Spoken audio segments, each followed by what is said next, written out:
In this Vishlation, we're diving deep into a chilling story that honestly starts out sounding exactly like a classic horror movie, but it ends up revealing something far, far more fascinating about the human mind. So picture this, all right? A group of friends, an isolated vacation rental, and a game that promises to contact the other side. What follows is this terrifying sequence of events that left a young man completely unrecognizable to his own family. But the real mystery we're going to unravel today isn't about ghosts or the supernatural. It's actually about what happens when the human brain is pushed to the absolute edge of terror. I am not Alok. I am the woman you are messing with. Just take a second and imagine hearing those exact words coming out of the mouth of your best friend. Try to channel the intense, absolute dread his friends must have felt in that moment. Alok, this young guy who had just been enjoying a totally normal vacation in Udi, was suddenly gone. And in his place, an entity claiming to be a recently deceased woman. His voice, his mannerisms, his entire identity seemed to have been just wiped clean and replaced. It instantly grabbed the attention and the sheer terror of everyone around him. I mean, how does a person just vanish inside their own body? To figure that out, let's walk through the timeline of that fateful night.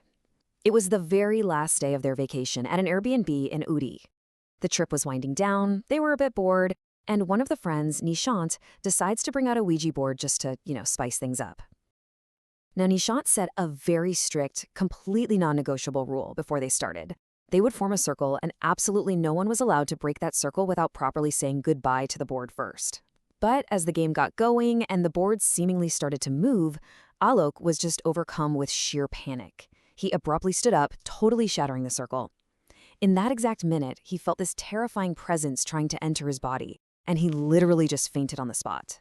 When Alok finally woke up, he was super apologetic, but he was complaining of these intense body aches. His friends, who were obviously eager to leave this whole eerie situation behind them, packed up and started the long drive back to Nashik. But this part brilliantly illustrates how subtle his descent into this condition really was. During the journey, whenever they pulled over for a break, his friend Ayush noticed something incredibly chilling. Alok's behavior had shifted entirely. He was walking with this distinct, altered gait, specifically the mannerisms of a woman. Now, at the time, they just nervously laughed it off, right? They assumed Alok was just acting weird. They had absolutely no idea it was the beginning of a living nightmare. Back in Nashik, Alok completely drops off the map. He vanishes from his social circle, totally stops answering calls. A few days go by until Ayush gets this frantic phone call from Alok's mother, basically begging him to come over. When Ayush gets there, the scene is just horrifying. Alok's terrified family is huddled on one side of the room, and in the far corner sits Alok, cowering and weeping. But here's the thing, he wasn't wearing his own clothes. He was dressed in women's clothing. He just kept crying, repeatedly asking how he had died and where he was, fully genuinely believing he was that deceased woman from the Ouija game. And at night, he would wake up having these massive screaming fits of terror. What makes this whole situation so deeply tragic is the sheer terror and the duality Alok was experiencing. During those midnight screaming fits, he would look right at his mother and cry out, "Mom, please save me. I can feel her pain." He was claiming this other entity had set up camp in his body and absolutely refused to leave. He was pleading with his mom as if he was a literal prisoner trapped inside his own mind, forced to physically endure the trauma of a woman he didn't even know. Now, we've really got to look at this with empathetic objectivity. Put yourself in his parents' shoes for a second. They are watching their son slip away into what looks exactly like a textbook demonic possession. So they did what so many desperate families do in that situation. They turned to local babas, godmen, and exorcists. They tried every superstition and ritual they could get their hands on to cast out this evil spirit. But the result was a complete failure. There was absolutely zero improvement. In fact, Alok's condition just kept getting worse, leaving his family feeling completely helpless. Okay, so let's hit pause and look at this from a completely different angle. We've heard the horror story, right? But now we need to ask the really crucial question here. Is this actually a demonic possession, or is this a profound mental breakdown? It's time to shift gears from the eerie storytelling and look at this through a very clear, grounded, and clinical lens. Because what happens next in this story, it changes absolutely everything we think we know about this incident. Section title, Enter the Psychologist. Subtitle, Nishant's uncle takes the case. Let's look into it. So when word finally reached Nishant's uncle, who happens to be a professional psychologist, he didn't suggest more rituals. Instead, he brought Alok straight into his clinic. After observing him, he diagnosed Alok not with a ghostly possession, but with borderline personality disorder, specifically manifesting through severe trauma.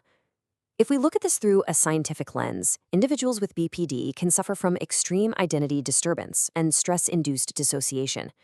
Basically, when Alok was subjected to that paralyzing fear, his mind simply couldn't process reality anymore. As a clinical coping mechanism, he experienced extreme dissociation. His brain temporarily adopted an entirely new persona, just to distance himself from his own inescapable panic. The absolute key here is understanding the exact mechanics of how this happened, step by step. Step 1. Alok experienced an immense, unmanageable level of fear during that Ouija game. Step 2. When he broke the circle, the one absolute rule he was warned never, ever to break, it triggered massive trauma and overwhelming guilt. He genuinely believed he had just doomed himself. So, step 3, to process this inescapable terror, his mind completely fractured. The intense paranoia essentially manifested the exact entity he was trying to run away from. He was using this identity disturbance to cope with a reality his brain just couldn't face.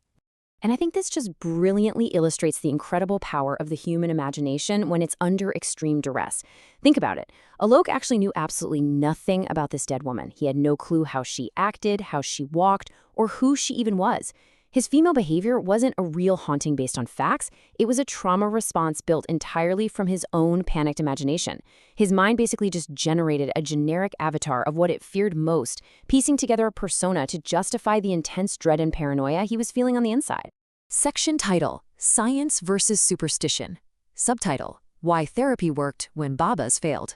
We absolutely have to recognize the profound danger of confusing severe mental health crises with the paranormal. Because for days, Alok was subjected to these rituals that did nothing but waste precious time while his mental state rapidly deteriorated.